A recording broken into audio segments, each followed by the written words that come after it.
নমস্কাৰ। জুবিনদাৰ হত্যাৰ মূল অভিযুক্ত সিদ্ধাৰ্থ শৰ্মাৰ ইতিমধ্যে বন্ধ কৰি থোৱা পানী ফেক্টৰী খুলি দিয়া হ'ল। আজি মূল অভিযুক্ত জুবিনদাক মাতি নি হত্যা কৰা মূল অভিযুক্ত শ্যামকানু মহন্তৰ বেংক একাউণ্ট যি জব্দ কৰা হৈছিল, সেই বেংক একাউণ্টটো আজিৰ পৰা খুলি দিয়া হ'ল। কেৱল হিমন্ত বিশ্ব শৰ্মা বিজেপি নেতৃত্বাধীন চৰকাৰখনৰ ভুলৰ বাবে, SITৰ ভুলৰ বাবে সিদ্ধাৰ্থ শৰ্মা আৰু শ্যামকানু মহন্ত বাচি যাব। নিৰ্বাচনৰ পিছতেই তেওঁলোকে জেলৰ পৰা মুকলি আকাশৰ তললৈ আহিল।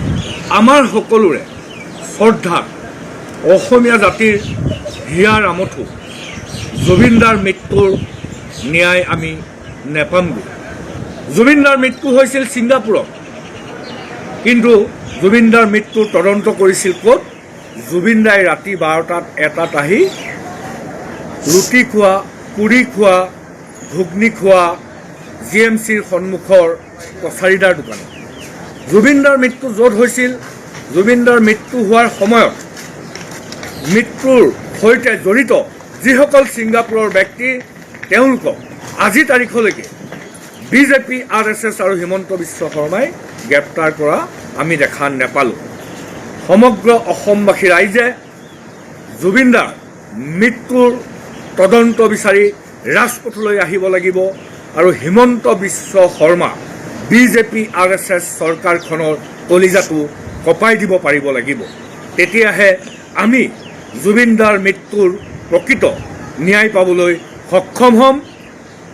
বিজেপি চৰকাৰৰ যি কেন্দ্ৰীয় মন্ত্ৰী অসমৰ পবিত্ৰ মাৰ্ঘেৰিটা, এই পবিত্ৰ মাৰ্ঘেৰিটা ডাঙৰীয়াৰ উদ্যোগত, ভাৰতৰ বৈদেশিক পৰিক্ৰমা বিভাগৰ উদ্যোগত, তাৰ ৰাজ্যিক মন্ত্ৰী পবিত্ৰ মাৰ্ঘেৰিটাৰ উদ্যোগত যি অনুষ্ঠান পতা হৈছিল ছিংগাপুৰত, আৰু সেই অনুষ্ঠানত এই অনুষ্ঠান পাতিবলৈ নি আমাৰ সকলোৰে মৰমৰ হিয়াৰ আমঠু জুবিনদাক মাৰি পেলোৱা হ'ল, হত্যা কৰা হ'ল। আৰু হিমন্ত বিশ্ব শৰ্মাই বাৰম্বাৰ কৈছে যে জুবিন গাৰ্গক হত্যা কৰা হ'ল, কিন্তু জুবিন গাৰ্গক হত্যা কৰা হ'ল বুলি কোৱাৰ পিছতো যি ধৰণে বিজেপি, RSSৰ অতি ঘনিষ্ঠ শ্যামকানু মহন্ত সিদ্ধাৰ্থ শৰ্মাহঁতক বিজেপি, RSSে বচাবৰ কাৰণে যি কৌশল কৰিছে, নিৰ্বাচনৰ পিছত তেওঁলোকক জেলৰ পৰা মুকলি কৰি দিবৰ কাৰণে যি চেষ্টা চলাইছে, ফাষ্ট ট্ৰেক আদালত গঠন কৰিম বুলি কৈ আজিলৈকে গঠন নকৰা এই চৰকাৰখনৰ বিৰুদ্ধে অসম আৰু অসমীয়া মানুহে জুবিনদাৰ ন্যায় পাবলৈ হ'লে আমি যুঁজিব লাগিব। যুঁজি শিল ঘঁহা দি বিজেপি চৰকাৰৰ এই 2 নম্বৰী হিমন্ত বিশ্বৰ কলিজাটো কঁপাই দিব পাৰিব লাগিব। তেতিয়াহে অসম আৰু অসমীয়াই আমাৰ সকলোৰে মৰমৰ শ্ৰদ্ধাৰ শিল্পী জুবিনদাৰ মৃত্যুৰ উচিত তদন্ত পাবলৈ সক্ষম হ'ম। মই আপোনালোকক অসমৰ ৰাইজক আগতে কৈছিলোঁ যে হিমন্ত বিশ্ব শৰ্মাই আমাৰ জুবিন গাৰ্গক ন্যায় নিদিয়ে। মই কৈছিলোঁ যে হিমন্ত বিশ্ব শৰ্মাই যিখন চাৰ্জশ্বিট দিছে, হিমন্ত বিশ্ব শৰ্মাৰ পুলিচে, সেই চাৰ্জশ্বিটত কেতিয়াও অপৰাধীৰ কেতিয়াও শাস্তি নহয়। মই কেইবাবাৰো কৈ আছোঁ, অসমৰ মানুহে শুনিছে নে নাই মই নাজানো, বুজিছে নাই মই নাজানো, গ্ৰহণ কৰিছে নে নাই কথাটো মই নাজানো, কিন্তু মই বাৰম্বাৰ আপোনালোকক কৈ আছোঁ, অসমৰ ৰাইজক কৈ আছোঁ যে জুবিন গাৰ্গক ন্যায় দিবৰ কাৰণে হিমন্ত বিশ্ব শৰ্মাই বিচৰা নাই, জুবিন গাৰ্গক অন্যায় কৰিবৰ কাৰণেহে হিমন্ত বিশ্ব শৰ্মাই চেষ্টা কৰিছে। সেইকাৰণে আপোনালোকে নিশ্চয় দেখিছে যে কেইদিনমানৰ আগতে সিদ্ধাৰ্থ শৰ্মাৰ যি আপোনাৰ পানীৰ ফেক্টৰী আছিলে, সেই একুৱা ফেক্টৰীটো খুলি দিলে। এইবাৰ আপোনালোকে নিশ্চয় দেখিলে যে আকৌ এতিয়া শ্যামকানু মহন্তৰ যিমানবিলাক একাউণ্ট আছিলে, যিবিলাক চিল কৰা হৈছিলে, সেইবিলাক চব খুলি দিলে। তাৰ পাছত আকৌ কি হ'ল, আপোনালোকে অসমৰ মুখ্যমন্ত্ৰীয়ে কৈ আছে সদায় যে যিদিনাই আমি কি কয় এইটো আপোনাৰ খৰটকীয়া কি কয় এইটো ফাষ্ট ট্ৰেক আদালত দি দিম, ফাষ্ট ট্ৰেক আদালত দি দিয়াৰ পাছতে অপৰাধীবিলাকে, অভিযুক্তবিলাকে বেল পাই যাব। তাৰমানে কি, তাৰ অৰ্থটো হ'ল যে হিমন্ত বিশ্ব শৰ্মা চৰকাৰখনে জুবিন গাৰ্গৰ মৃত্যু সম্পৰ্কীয় যিখন চাৰ্জশ্বিট বা অভিযোগনামা দিছে, সেই অভিযোগনামাখন 2 নম্বৰীকে দিলে। তাৰ শাস্তি হ'বৰ কাৰণে সেই অভিযোগনামাখন দিয়া নাই, এখন দুৰ্বলকৈ দিলে, বাচিবৰ কাৰণে ব্যৱস্থা কৰি দিলে। তাৰ ফলস্বৰূপে এটা ষ্টেপত অপৰাধীবিলাকে, অভিযুক্তবিলাকে ৰেহাই পাই গৈ আছে আৰু ইলেকশ্যন যিদিনা শেষ হ'ব তাৰ পাছদিনাই গোটেইকেইটা মানুহ জেইলৰ পৰা ওলাই যাব। অকল হিমন্ত বিশ্ব শৰ্মাই ৰিকুৱেষ্ট কৰি, অনুৰোধ কৰি আৰু ভয় দেখুৱাই শ্যাম কানু মহন্তহঁতক যেনে তেনে এতিয়ালৈকে জেইলত ৰখাই থৈছে। যিদিনাই ইলেকশ্যন অসমৰ শেষ হ'ব সেইদিনাই শ্যাম কানুহঁতে আমাৰ সন্মুখেদি ঘূৰি ফুৰিব আৰু হয়তো এনেকুৱাও হ'ব পাৰে যে বিজেপিৰ পৰা ইলেকশ্যনো খেলিবগৈ। আপুনি মুখ্যমন্ত্ৰী ডক্টৰ হিমন্ত বিশ্ব শৰ্মাৰ সমালোচনাত আপুনি প্ৰায় আপোনাক কৰা দেখা যায়, মুকলি সমালোচনা কৰা যায়, নিৰ্ভয় কৰা আপোনাক মই দেখিছোঁ। আপুনি জুবিন গাৰ্গৰ ন্যায় প্ৰক্ৰিয়াক লৈ পেলাই কিছুদিনৰ আগতো এনে আপুনি সামাজিক মাধ্যমত চৰ্চা কৰিছিল। আপোনাৰ দৃষ্টিত চৰকাৰে লেহেমীয়া কৰিছে জুবিন গাৰ্গৰ ন্যায় প্ৰক্ৰিয়া নে ন্যায়পালিকাৰ, আমাৰ আচলতে ভাৰতবৰ্ষৰ যিটো ন্যায়পালিকা সেই ন্যায়পালিকাৰ এই ধাৰাত বাছি যাব নেকি কালপ্ৰিট কেইখন? আপোনাৰ দৃষ্টিত আপোনাৰ মনত কি প্ৰশ্ন উদ্ভৱ হয়?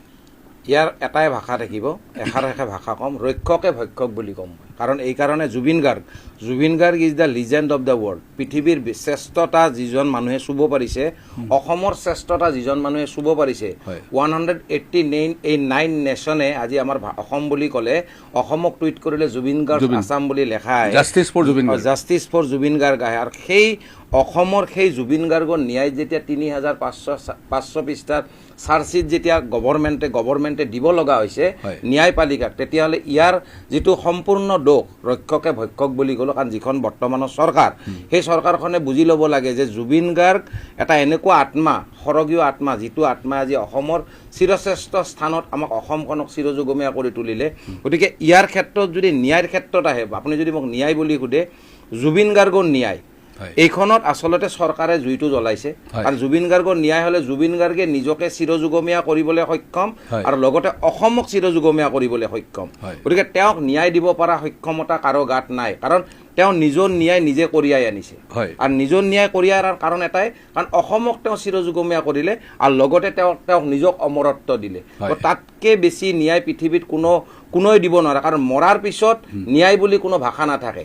কিন্তু ইয়াত জাতীয় সত্তাৰ এটা আত্মসন্মানৰ কথা আহিব, যিখিনিক আপুনি কালপ্ৰিট বুলি কৈছে এতিয়া, সেই কালপ্ৰিটখিনিৰ লগত জড়িত হ'ল জুবিন গাৰ্গৰ মৃত্যুৰ কথা। গতিকে যিহেতু সেই মানুহকেইটাৰ গাত এলিগেঞ্চ পৰিছে, দোষ পৰিছে, যিহেতু সেইকেইটা দোষী কৰাপ্ত বুলি কৈছে, গতিকে জাতীয় সত্তাৰ ক্ষেত্ৰত এইকেইটাক বধ কৰিব পৰাটো ই চৰকাৰে কৰিব পাৰে নে গভৰ্ণমেণ্টে কৰিব পাৰে নে কাৰণ আইনৰ ঊৰ্ধত কোনো নহয়, আইনৰ ঊৰ্ধত কোনো নহয়। কিন্তু এই যিটো অসমৰ যিটো বা যিটো ভাৰতীয় মই এষাৰ কথা কওঁ, বন্দনা কলিতা যেতিয়া তেওঁৰ শাহুমাকক আৰু তেওঁৰ হাজবেণ্ডক বধ মাৰিছিলে, মাৰি পেলাই ফ্ৰিজত কাটি পেলাই সোমাই থৈছিলে নহয়, সেইখিনি কিন্তু পুলিচে ধৰাৰ পিছতো, আজি হোম ডিপাৰ্টমেণ্টে ধৰাৰ পিছতো, প্ৰতিটো প্ৰমাণ পোৱাৰ পিছতো, প্ৰতিটো প্ৰমাণ পাইছিলে, তেওঁ মেঘালয়ত গৈ ক'ত কেনেকৈ কি মাৰিছিলে, ফ্ৰিজত কেনেকৈ থোৱাৰ পিছতো সেই ছোৱালীজনী আজি অসমত তেওঁ বেল লৈ পেলাই ঘূৰি আছে।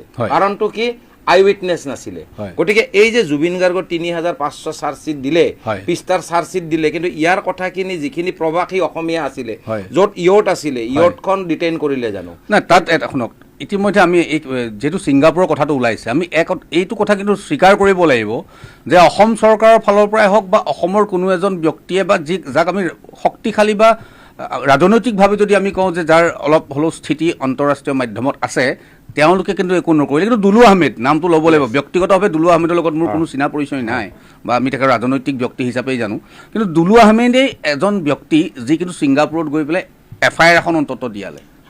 গতিকে এই কাৰণে কিন্তু আমি দুলু আহমেদক ধন্যবাদ কিন্তু দিব লাগে। ধন্যবাদ তেওঁক মই বহুবাৰ জ্ঞাপন কৰিছোঁ, আৰু এইকাৰণে কৰিছোঁ, দেখক যিখন চৰকাৰে মুছলিম আৰু হিন্দুৰ মাজত কাজিয়া লগাই পেলাই তেওঁলোকে সনাতনী ধৰ্মৰ শ্ৰেষ্ঠ সভ্যতাক অসন্মান কৰি আছে। আৰু এই চৰকাৰখনে আপোনাক জুবিন গাৰ্গক ন্যায় কিয় দিব নোৱাৰে?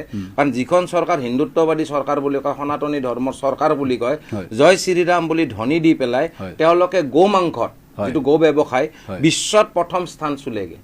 আৰু মদৰ বেপাৰত মানে মদ বিক্ৰী, সুৰাপান হওক, অপেন শ্বপ হওক, তেওঁলোকে বিশ্বত ইয়াত টেক্সেৰে ভাৰতবৰ্ষ আৰু অসম চলি আছে।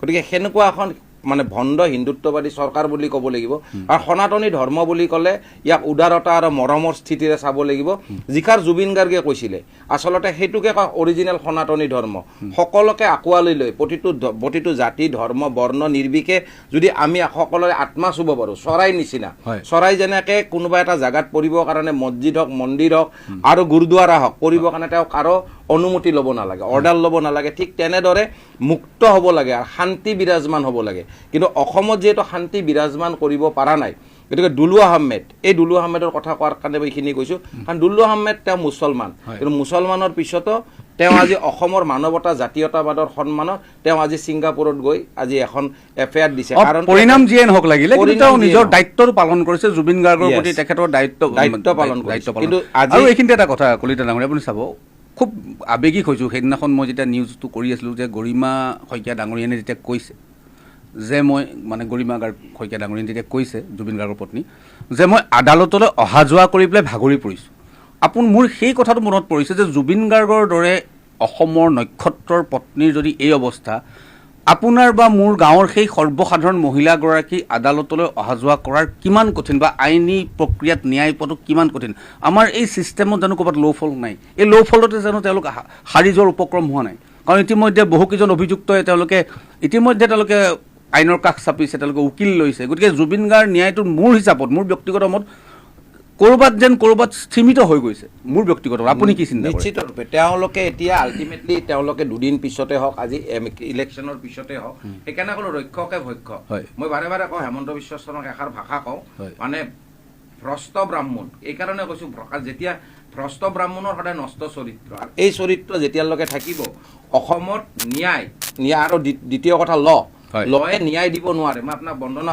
কলিতাৰ কথা যিটো ক'লো উইদাউট আই উইটনেছ যিহেতু ক'তো আই উইটনেছ নাই তেওঁলোকে ৩,৫০০ চাৰ্জশ্বিট যে দিছে এইটোক কয় ভেক ভাওনা আৰু ভেক ভাওনাৰ অৰ্থত তেওঁলোকে জাতীয় সত্তাক অসন্মান কৰিছে আজি ব্ৰহ্মপুত্ৰৰ গভীৰতাক অসন্মান কৰিছে কিন্তু এষাৰ কথা তেওঁলোকে পাহৰি যাব নালাগে যে ব্ৰহ্মপুত্ৰৰ গভীৰতা সদায় নদীৰ তলতে থাকে সেই গভীৰতাটোক যদি তেওঁ চুব বিচাৰিছে বৰ্তমানৰ CM-এ তেতিয়াহ'লে তেওঁ উটি বাঢ়ি ধ্বংস হৈ যাব মোৰ এটা প্ৰশ্ন মই যিমান দূৰ জানো আপুনি হিন্দুত্ববাদী সংগঠনৰ লগত ওতঃপ্ৰোতভাৱে জড়িত মই যিমান দূৰ জানো আপোনাৰ বিষয়ে মই আপোনাৰ সাক্ষাৎ গ্ৰহণ কৰাৰ আগত বা আপোনাৰ লগত আজিৰ বিষয়ত আলোচনা কৰাৰ আগত মই অলপ আপোনাৰ বিষয়ে ষ্টাডি কৰিছিলোঁ কিঞ্চিত আপুনি এজন কট্টৰ হিন্দুত্ববাদী ব্যক্তি হৈ হিন্দুত্ববাদী চৰকাৰখনকে সমালোচনা কৰে কাৰণ মই যিমান দূৰ জানো আপুনি স্বয়ংসেৱক সংঘৰ লগতো যথেষ্ট ওতঃপ্ৰোতভাৱে আপুনি জড়িত আপুনি হনুমান ট্ৰাষ্ট যি মন্দিৰ আছে তাৰ লগতো আপুনি জড়িত অৰ্থাৎ আমি যদি কওঁ যে আপুনি এজন কট্টৰ হিন্দুত্ববাদী আৰু কট্টৰ হিন্দুত্ববাদী হৈ পেলাই আপুনি কিন্তু হিমন্ত বিশ্ব শৰ্মাৰ নেতৃত্বাধীন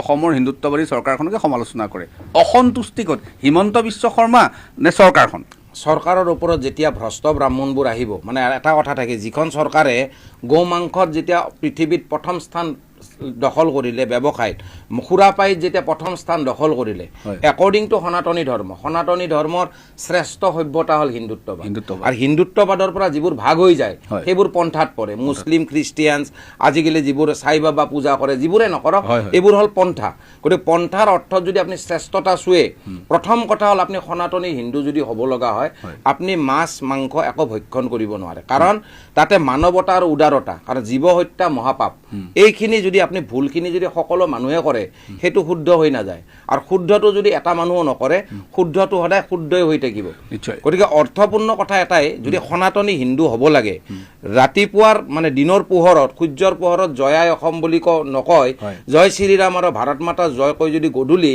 মদে মাংসই মাছে খাই পেলাই মানুহৰ ক্ষতি মানে সমাজ কল্যাণ বাদ দি পেলাই যদি সমাজৰ হিতে যদি অশান্তিৰ সৃষ্টি কৰে আৰু মানুহক ক্ষতি কৰিব যায় তেতিয়াহ'লে সেইখিনিক মই কেতিয়াও সনাতনী হিন্দু বা হিন্দুৰ চৰকাৰ বুলি মই মানি নলওঁ মই ভাবিব পাৰোঁ নেকি কাৰণ মই যিমান দূৰ জানো ব্যক্তিগতভাৱে হওক বা সাংবাদিক হিচাপে খা খবৰ লৈছোঁ যে আপোনাৰ কংগ্ৰেছ দলৰ লগতো আপোনাৰ যিহেতু এসময়ত আপুনি হিন্দুত্ববাদী সংগঠনত আছিল তাৰপিছত আপুনি বৰ্তমানৰ মুখ্যমন্ত্ৰীৰ প্ৰতি বিশুদ্ধাৰ কৰি পেলাই আপুনি অলপ কংগ্ৰেছৰ ফালে ঢাপলি মেলিছে মোৰ যদি ভুল হোৱা নাই মানে আনুষ্ঠানিকভাৱেই হওক বা অনানুষ্ঠানিকভাৱেই হওক যেতিয়াই আমি দেখিলোঁ যে গৌৰৱ গগৈ ডাঙৰীয়া যেতিয়া প্ৰদেশ কংগ্ৰেছৰ সভাপতি যেতিয়া হ'ল তেতিয়াই কিন্তু আপুনি কংগ্ৰেছক আৰু গৌৰৱ গগৈকো সমালোচনা কৰিব ল'লে কিয় আপুনি কাকো এৰি দিয়া নাই, কিন্তু হিমন্ত বিশ্ব শৰ্মাকো এৰি দিয়া নাই, বৰ্তমানৰ মুখ্যমন্ত্ৰী গৌৰৱ গগৈ ডাঙৰীয়াকো এৰি দিয়া নাই।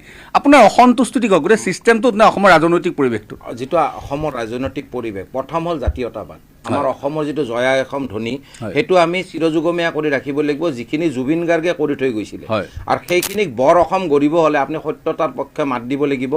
আপুনি মিছা কথা কৈ পেলাই মানুহৰ আগত, মানে কয় নহয় মুখা পিন্ধা ভদ্ৰলোক হৈ পেলাই লাভ নাই।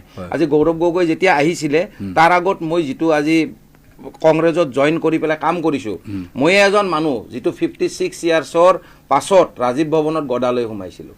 আৰু সেই যিটো আমি গদালৈ মই সোমোৱা মানুহজন ত্ৰিদীপ কলিতা, মই এষাৰ কথাই জানো, সনাতনী ধৰ্মই সকলোকে আঁকোৱালি লয়, মুছলিম হিন্দু আৰু মই সকলো মানুহে তাত মোক সহযোগিতা ছাপোৰ্ট কৰিছিলে। কিন্তু যিখিনি সময়ত আজি ভূপেন বৰা ডাঙৰীয়া আজি প্ৰেচিডেণ্ট হৈ আছিলে, তাৰপিছত এওঁ এটা প্ৰেচিডেণ্ট হৈ আহিলে। কিন্তু প্ৰেচিডেণ্ট হৈ অহাৰ সময়ত তেওঁক কিমানকেইটা MLA মিনিষ্টাৰ MPয়ে ছিগনেচাৰ কৰিছিলে, তাতে কোনো মই ছেকুলাৰিটি নাপালোঁ। আৰু ছেকুলাৰিটি নোপোৱাৰ কাৰণ, আৰু দ্বিতীয় কথা হ'ল আজি গৌৰৱ গগৈ ভাৰতৰ যিটো সংবিধান বা ভাৰতৰ আমাৰ এছেম্বলিৰ কাৰণে is a very good person, কিন্তু হি কেনট স্পীক এছামিজ ৱেল। আৰু যিজন মানুহে অসমীয়া ক'ব নাজানে, যিজন মানুহে সমালোচনাৰ অধীন, আজি তেওঁ মুছলমান পাকিস্তানত জইন আছে নাছে এইবোৰ পিছত কথা আহিলে, কিন্তু যিজন মানুহে আইনী প্ৰক্ৰিয়া, কিন্তু অসমীয়া কথা ক'ব নোৱাৰা মানুহ এজনক আৰু ইলেকশ্যনৰ আগত আজি এইখিনি প্ৰক্ৰিয়া, আজি মই যিখিনি ভাবি পেলাই চুপচাপ থাকি পেলাই আজি গৌৰৱ গগৈক ছাপোৰ্ট কৰা নাছিলোঁ, তাৰে প্ৰমাণ আজি ভূপেন বৰাও দি থৈ গ'ল। কিয় দি থৈ গ'ল? তেওঁ দলবাগৰা শিয়াল ভূপেন বৰা ডাঙৰীয়া, কাৰণ তেওঁলোকে এই চৰিত্ৰ যিটো ধৰিছিলে, আৰু মই সনাতনী ধৰ্মৰ অপজিশ্যনত এইকাৰণে মই থিয় হৈছিলোঁ যে সমাজৰ হকে এটা ভাল কাম হ'ব লাগে। ভূপেন বৰাক লৈ আপুনি কি ক'ব? তেওঁতো দলবাগৰা শিয়াল বুলি ক'ম, কাৰণ ধৰ্মৰ কথা কৈ পেলাই তেওঁ দলৰ মুখতো গীতা ভাগৱতৰ শ্লোক থাকে। গতিকে সেই মানুহজন যিজনে ধৰ্মৰ কথা কয়, তেওঁ লোভ আৰু মোহ কৰিব নোৱাৰে। কিন্তু লোভ আৰু মোহ যোন আছে নহয়, তাৰমানে আপোনাৰ এটা কথা জানে নহয়, মহাভাৰতৰ যুদ্ধ হওক বা ৰামায়ণৰ যুদ্ধ হওক, তাতে কিন্তু স্বয়ং ভগৱান নিজে নিজে থিয় হৈ আছিলে। শ্ৰীকৃষ্ণ আছিলে, আজি হনুমানজী আছিলে, স্বয়ং ৰাম আছিলে মহাভাৰতৰ যুদ্ধত। কিন্তু তাৰপাছতো যুদ্ধ হ'ল নে নহ'ল? হোৱাৰ কাৰণ এটাই, কাৰণ ইয়াৰ কথা অৰ্থটো এটাই থাকে, আপুনি অকল মন্দিৰত গৈ প্ৰণাম কৰিলে নহ'ব। সেই মন্দিৰত যিখিনি বিকাশ, যিখিনি মানৱতা, যিখিনি মৰম, যিখিনি প্ৰকাশ, যেনেকৈ সূৰ্য উদয় হয় আৰু অস্ত হয়, উদয় হোৱাৰ সময়তো আপুনি দেখিব গেৰুৱা বস্ত্ৰ ধাৰণ কৰে, আৰু অস্ত হোৱাৰ সময়তো গেৰুৱা বস্ত্ৰ ধাৰণ কৰে। তাৰমানে এষাৰ কথাই বুজাইছে ভগৱানে, ডিচিপ্লিন আৰু উদাৰতা। এই উদাৰতাখিনি য'ত নাথাকিব, সেইখিনি বস্তু আপুনি মানি ল'ব নোৱাৰে। নিশ্চয় মই অনুষ্ঠান চলাই যাম, কিন্তু এইখিনি এটা বিৰতি ল'ব লাগিব। প্ৰিয় দৰ্শক, আমাৰ অনুষ্ঠান আমি চলাই যাম, কিন্তু এইখিনিতে লৈছোঁ এটা চমু বাণিজ্যিক বিৰতি।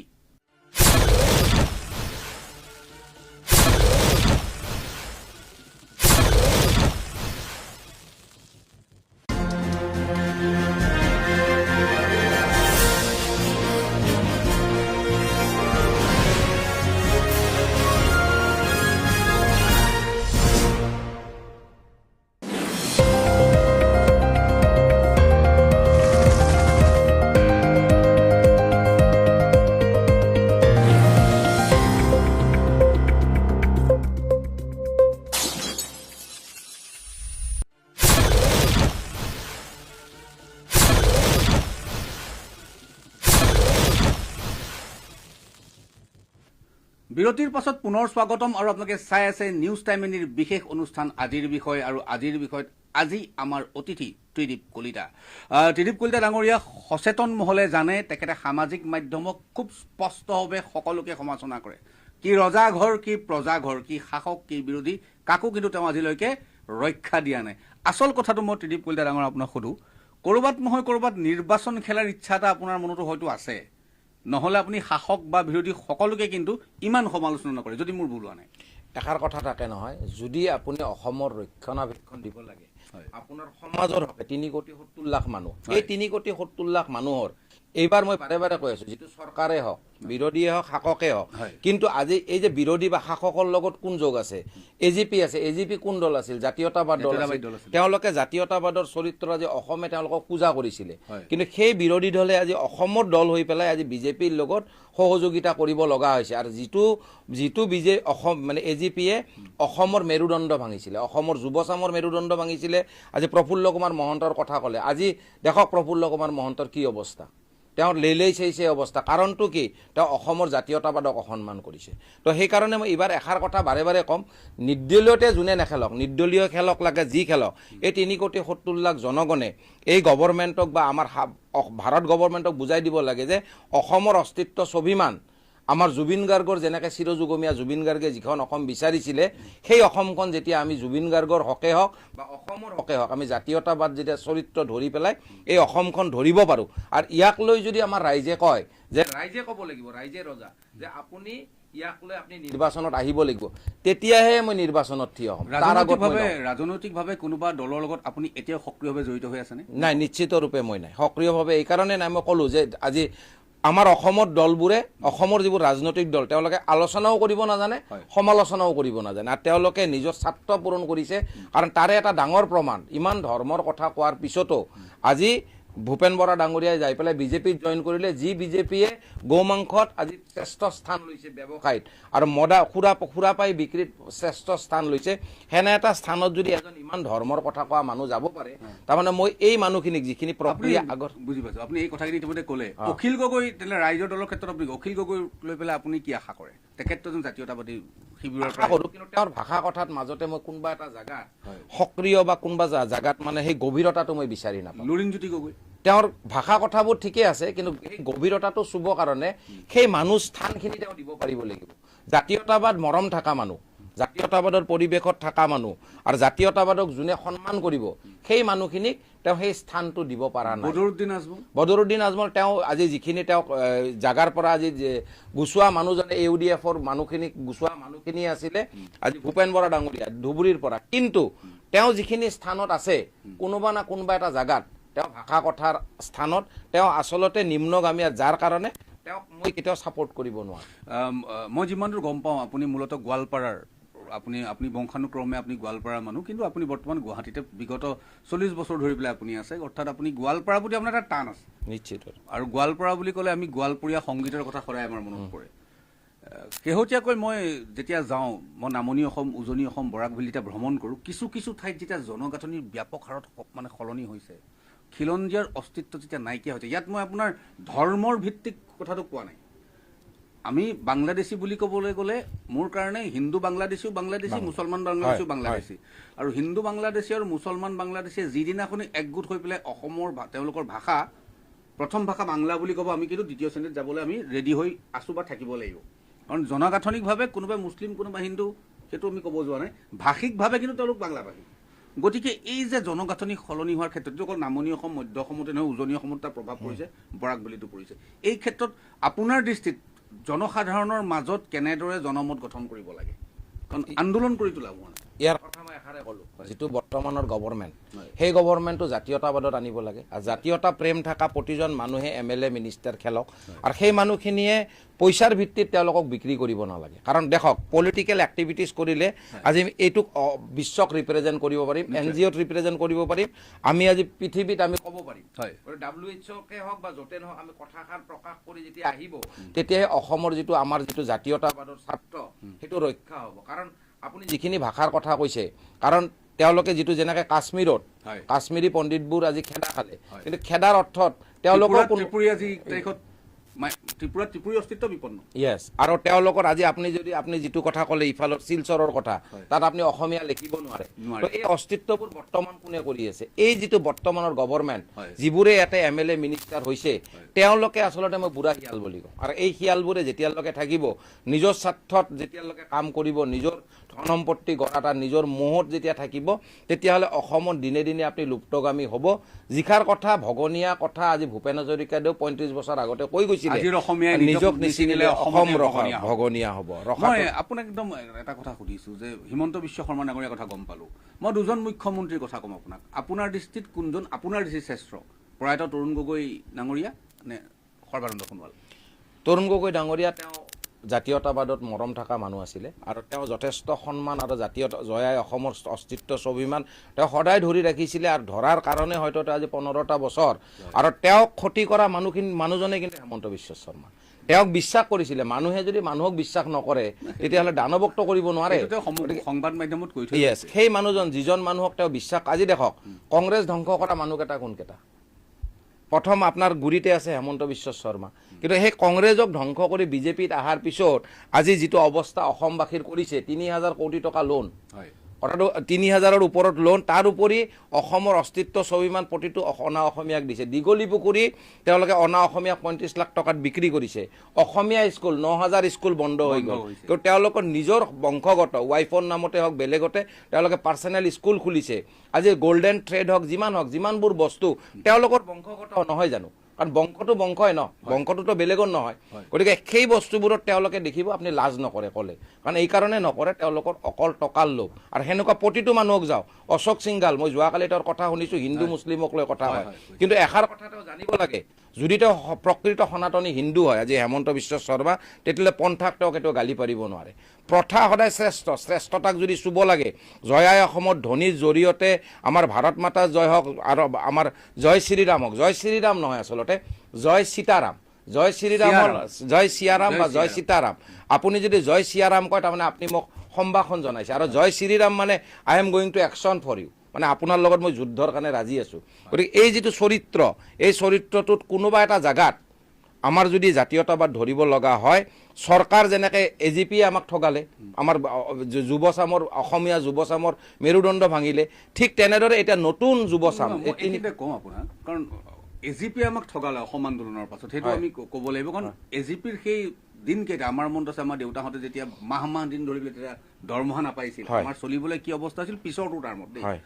তাৰপিছত আমি দেখিলোঁ তৰুণ গগৈ ডাঙৰীয়া আহিলে, অস্থিৰ অসমখনত কিছু অলপ কিন্তু স্থিৰতা অনা মানুহজন সকলোৱে মানিব লাগিব, এইটো বিৰোধীয়েও মানিব লাগিব, বৰ্তমানৰ বিজেপি চৰকাৰত থকা মানুহো মানিব লাগিব। কিন্তু শ্বহীদক 855জন শ্বহীদক ন্যায্যতা মোৰ দৃষ্টিত কিন্তু শেহতীয়াকৈ বিজেপিয়ে দিছে, কাৰণ শ্বহীদ পৰিয়ালক তেওঁলোকে স্মৰণ কৰিছে। মই AGPৰ কথা কোৱা নাই, বিজেপিয়ে দিছে। এইটো মই মানি ল'লোঁ, শ্বহীদক সন্মান দিব লাগিব, অতীতক সন্মান দিব লাগিব। কিন্তু আমাৰ শ্বহীদ বুলি ক'লে আমাৰ অসমৰ কথা ক'লে জুবিন গাৰ্গ, জুবিন গাৰ্গ আমাৰ চিৰযুগমী এটা স্থান, হয়নে? জুবিন গাৰ্গক আমি হেৰুৱাইছোঁ বুলি ভাবিবই নোৱাৰোঁ। মই সেইকাৰণে এষাৰ কথা কৈছোঁ, জুবিন গাৰ্গৰ ক্ষেত্ৰত মই লাষ্টত এটা কথা ক'ম, কিন্তু জুবিন গাৰ্গক ন্যায় দিয়াতে যিমানখিনি প্ৰক্ৰিয়া দেৰি কৰিছে, মানুহ সদায় জীয়াই থাকোঁতে মানুহক সন্মান দিব লাগে। আৰু সন্মান জুবিনৰে ক্ষেত্ৰত হওক, শ্বহীদৰে ক্ষেত্ৰত হওক, যিটো সন্মান তেওঁলোকে দিছে, ৰাইটটোক ৰাইট বুলি ক'ম, কিন্তু শ্বহীদক সন্মান দি পেলাই যদি তেওঁলোকে গৰুৰ মাংস ব্যৱসায়ত আজি হিন্দুত্ববাদী চৰকাৰ এটাই প্ৰথম স্থান চুৱে বিশ্বত, তেতিয়াহ'লে সেইটো মানিব পৰা গ্ৰহণযোগ্য জানো? গতিকে অৰ্থপূৰ্ণ কোনোবা এটা জেগাত তেওঁলোকে আজি সুৰা পাই ব্যৱসায় কৰিছে, তেওঁলোকৰ যিটো মূল্য ৰোধ মানে সেৱা সুৰক্ষা সংস্কাৰ সেইখিনি তেওঁলোকে ৰাখিব পৰা নাই, যিটো মূল্য ৰোধ কৰিবৰ কাৰণে তেওঁলোকে আজি এই গভৰ্ণমেণ্টটো আহিছিলে। হয়, মোৰ সময় শেষ হৈ আহিছে, মই খুব চমুকৈ, মোৰ 3 মিনিট সময় মোৰ ওচৰত আছে, মই সুধিছোঁ শেহতীয়াকৈ আমি বহুত ৰাজনৈতিক কথা পাতিলোঁ, এইটো বুজিলোঁ যে আপুনি ৰাজনৈতিকভাৱে সক্ৰিয়তা, হয়তো 2026 চনত আপোনাক আমি নিৰ্বাচনত দেখা পাম। জয় হনুমান, আশা কৰোঁ যদি ৰাইজে বিচাৰে।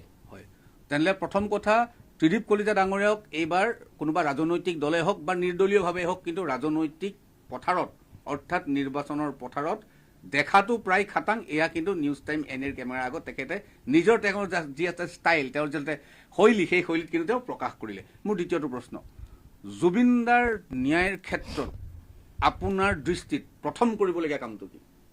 একদম চমুকৈ। প্ৰথম হ'ল এটাই কথা, জুবিন গাৰ্গৰ ন্যায়ৰ ক্ষেত্ৰত জাতীয়তাবাদৰ স্বাৰ্থত যিকেইটা মানুহ আজি জেলৰ ভিতৰত আছে তেওঁলোকে বধ হ'ব লাগে। বধ এতিয়া প্ৰক্ৰিয়া লয় কৰিব পাৰে নে জাতীয়তাবাদে কৰিব পাৰে? কাৰণ দেখক, জুবিন গাৰ্গৰ ন্যায় বুলি ক'লে জুবিন গাৰ্গে নিজৰ ন্যায় নিজে ল'লে, তেওঁক চিৰযুগমীয়া কৰিলে, অসমক চিৰযুগমীয়া কৰিলে।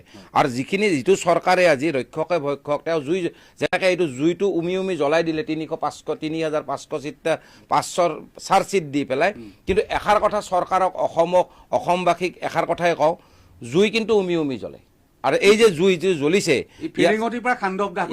জুই এতিয়া উমি জ্বলিব। আৰু এই যিটো ন্যায়, জুবিনৰ ন্যায়, যেনেকৈ তেওঁ নিজে নিজক প্ৰসিদ্ধ কৰিলে, সেনেকৈ তেওঁ নিজৰ যিটো লফুলি ন্যায় তেওঁ নিজে ল'ব। আৰু ইয়াক লৈ জাতীয়তাবাদৰ স্বাৰ্থ সদায় তেওঁলোকৰ লগত থাকিব লাগিব, তেতিয়াহে জয় আই অসম ধ্বনিটো টেক্স দি দিয়াকৈ আমি ক'ব পাৰিম। একদম শেষৰটো প্ৰশ্ন, বৰ্তমান পৰিস্থিতিত ৰাজ্যৰ যুৱ প্ৰজন্মলৈ আপোনাৰ আহ্বানটো কি থাকিব? নিৰ্বাচন আহি আছে, যুৱ প্ৰজন্মক এষাৰ কথাই ক'ম, তেওঁলোকে জাতীয়তাবাদক মৰম কৰিব শিকক, মদ ভাং চাদা চিগাৰেট একো খাব নালাগে, কাৰণ বৰ্তমান এইটো প্ৰচলিত হৈছে, কাৰণ তেওঁলোকে নিজৰ আত্মসন্মান আৰু নিজৰ যিটো চিৰযুগমীয়া স্থান, কাৰণ যুৱস্থান থাকিলেহে আমাৰ ভৱিষ্যত উজ্জ্বল হ'ব। আজিৰ শিশু কাইলৈ আমাৰ ধৰণী, গতিকে তেওঁলোকে ৰক্ষ বক্ষ বসুন্ধৰা ইয়াৰ অস্তিত্বত মাতৃ পিতৃসকলে তেওঁলোকক যিটো জ্ঞান আহৰণ কৰাব লাগে, আৰু ল'ৰা ছোৱালীবোৰক তেওঁলোকৰ স্থানবোৰত উইথ এণ্ড উইজডম, মানে শিক্ষা যেতিয়া দিব উইথ এণ্ড উইজডমটো থাকিব লাগিব, জ্ঞানৰ বিকাশ থাকিব লাগিব, তেতিয়াহে আমাৰ অসম হওক ভাৰত হওক বিকাশ হ'ব। নহ'লে আজি কিছুমান বুঢ়া শিয়ালে আমাৰ অসমখন ধ্বংস কৰি গৈ আছে, আৰু ইয়াতকৈও আমি ভয়াৱহ চৰিত্ৰ চুব লাগিব। আৰু যদি এই গভৰ্ণমেণ্ট আপোনাৰ এইবাৰ বিজেপি গভৰ্ণমেণ্ট আহে, যিটো প্ৰক্ৰিয়াত তেওঁলোকে কৰি আছে নহয়, আৰু যদি হেমন্ত বিশ্ব শৰ্মা CM হৈ গ'ল, তেতিয়া নিজৰ মানুহে অসমৰ মানুহে নিজে উলংগ হৈ ফাঁচি ল'ব লাগিব। তাৰ মানে তেওঁ আমাৰ আত্মসন্মান বিক্ৰী হ'ব, আৰু এইখিনিৰ কাৰণে আমি এষাৰ কথাই ক'ম যে মানুহখিনি সজাগ হ'ব। ধন্যবাদ ধন্যবাদ ত্ৰিদীপ কলিতা ডাঙৰীয়া। আৰু প্ৰিয় দৰ্শক, এয়া আছিল আমাৰ নিউজ টাইমেনিৰ বিশেষ অনুষ্ঠান আজিৰ অনুষ্ঠান। ত্ৰিদীপ কলিতা ডাঙৰীয়াই ইতিমধ্যে বহুকেইটা গুৰুত্বপূৰ্ণ মন্তব্য কৰিলে, ৰাজনৈতিক ক্ষেত্ৰৰ পৰা জুবিন গাৰ্গৰ ন্যায় পৰ্যন্ত, বৰ্তমানৰ মুখ্যমন্ত্ৰীৰ পৰা বিৰোধী দলৰ দলপতিলৈকে তেখেতে সমালোচনাই থকা সৰকা কৰি থৈ গ'ল নিউজ টাইম এনিৰ আমাৰ এই ষ্টুডিঅ'ত। যিয়েই নহওক, এইগৰাকী ব্যক্তিলৈ তেখেতৰ অনাগত দিনৰ শুভেচ্ছা জ্ঞাপন কৰি আজিৰ অনুষ্ঠান ইমানতে সমাপ্ত কৰিছোঁ। খুৰাজনে মোক বাৰ বাৰ মানা কৰিছে যে ইফালে ভিডিঅ' নকৰিবা, ইফালে ভিডিঅ' নকৰিবা, ইফালে মাটিখিনি জুবিন দা নহয় বুলি কৈছে।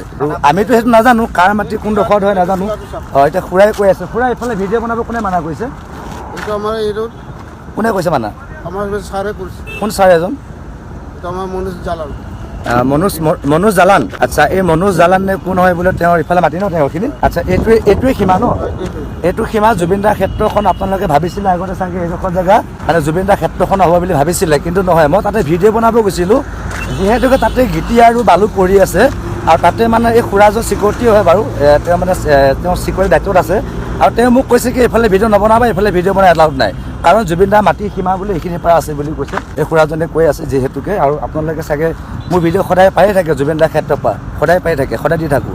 আৰু এতিয়া খুৰাজনে কোৱা মতে সিফালে ভিডিঅ' বনাই এলাউড নাই। কি জালান বুলি ক'লে? মনোজ জালান। মনোজ জালানৰ মাটি বুলি কৈছে। মনোজ জালান নহয়নে? মনোজ জালানৰ মাটি বুলি কৈছে খুৰাজনে, আৰু নিজেই কৈছে খুৰাজনে। কিন্তু খুৰাজনে কোৱা মতে কি মালিকে ইয়াতে ভিডিঅ' বনাই মানা কৰিছে। কিয় মানা কৰিছে সেইটো আপোনালোকে বিচাৰ কৰিব। বাকী মই দেখাই আছোঁ। হয় বন্ধুসকল, মই মানে ইফালে ভিডিঅ' বনাব গৈছোঁ, দেখাই দিয়ে ইফালে ছাইডটো। আগতে আপোনালোকে যিফালেদি মানে ৰাইজে প্ৰথম মানে গুৱাহাটী ছাইডৰ পৰা আহিলে যি গেটটো দি সোমাই, সেই গেটটোত মই ভিডিঅ' বনাব গৈছিলোঁ। যিহেতুকে সেই গিটি তাতে পৰি আছে, দেখা পাইছে আপোনালোকে, তাতে গিটি পৰি আছে, তাতে ইটা পৰি আছে। কিন্তু এজন চিকিউৰিটি বুঢ়াই মোক কৈছে, এফালে আছোঁ মই ভালকৈ দেখাই দিয়া, এজন চিকিউৰিটি বুঢ়াই মোক কৈছে মানে যে ভাইটি এইফালে ভিডিঅ' নবনাবা। কিয়? মই সুধিলোঁ, আৰু তেতিয়া মোক সেই খুৰাজনে কৈছে যে মনোজ জালানৰ মাটি বোলে সেইখিনি। দেখাই দিয়াচোন এইখিনি, সেইটো কেমেৰা দেখাই দিয়ে। সিফালৰ পৰা সেই গিটি য'ত পৰি আছে সেইডোখৰৰ পৰা লৈ কিনে সেইডোখৰলৈকে বোলে এইটো সীমা মই দেখাই আছোঁ। ৰথখন যে আছে ইয়াৰ পৰা দুখা দিয়ে, এইটো সীমাৰ পৰা লৈ কিনে সেইখিনিলৈকে জুবিন দাৰ হেৰি দেখাই দিয়ে। সেইটো মানে এইডোখৰ জেগাহে জুবিন দাৰ বুলি কৈছে, বাকী এইডোখৰ জেগা জুবিন দাৰ মাটি নহয় বুলি কৈছে। মানে সেইডোখৰ জেগা জুবিন দাৰ মাটি নহয়। মানে কোন মনোজ জালান হয় কোন হয় আপোনালোকে বিচাৰ কৰিব। মই এইফালে ভিডিঅ' বনাব যোৱাৰ কাৰণে খুৰাজনক বোলে অৰ্ডাৰ দিছে এই মনোজ জালানে যে এইডোখৰ মাটি ইয়াত নহয়, এইডোখৰ ভিডিঅ' নবনাবা, সেইফালে যোৱা। এইটো সীমা মোক দেখাই থৈ গৈছে, এইটো সীমা। এই সীমাৰ পৰা মই ভিডিঅ' বনাব দিছে। তেনেহ'লে বন্ধুসকল, বহুত ডাঙৰ এটা ঘোটালা চলি আছে। আপোনালোকে ভিডিঅ'টো সকলোৱে শ্বেয়াৰ কৰক, আৰু যিসকল তেওঁলোকে ফ'ল' কৰক মোক, আৰু ভিডিঅ'টো জল্দি শ্বেয়াৰ কৰক, যাতে সকলো অসমৰ ৰাইজে পায়, যাতে এইটো কোন মনোজ জালান কোন হয় তেওঁ, যাতে বস্তুখিনি কি হয় সঁচাকৈ মই নাজানো ভালকৈ, আপোনালোকে বিচাৰ কৰিব। মইতো ভাবি আছিলোঁ এইখিনি মাটি জুবিন দাৰে হয়, কিন্তু আজি মই গম পালোঁ, মই সদায় থাকোঁ ইয়াতে, কিন্তু গম পালোঁ জুবিন দাৰ মাটি এইখিনি নহয়, এইখিনিৰ পৰাহে এইখিনি জুবিন দাৰ মাটি। বাকী যি কি নহওক আপোনালোকে বিচাৰ কৰিব। জয় জুবিন দা, জয় অসম। Bye bye.